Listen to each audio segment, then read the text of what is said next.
আসসালামু আলাইকুম রহমতুল্লাহি ওবরকাতু। আশা করি আল্লাহর রহমতে সবাই ভালো আছেন। আলহামদুলিল্লাহ, আমি আল্লাহর অশেষ রহমতে ভালো আছি। তো আজকে ব্লগ ভিডিওর একটি কাঙ্ক্ষিক একটি অংশ নিয়ে আপনাদের কাছে হাজির হলাম। তো সামনে ভিডিওটি সম্পূর্ণভাবে রিলিজ হবে।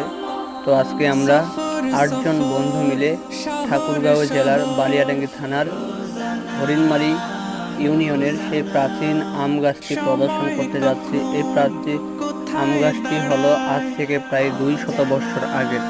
এই প্রাচীন গাছটির নাম হলো সূর্যপুরী আম গাছ। এটি মোটামুটি হারে 2 থেকে 3 বিঘা জমি নিয়ে অবস্থিত। এই আম গাছটি আমরা কয়েকজন বন্ধু মিলে প্রদর্শন করতে যাচ্ছি।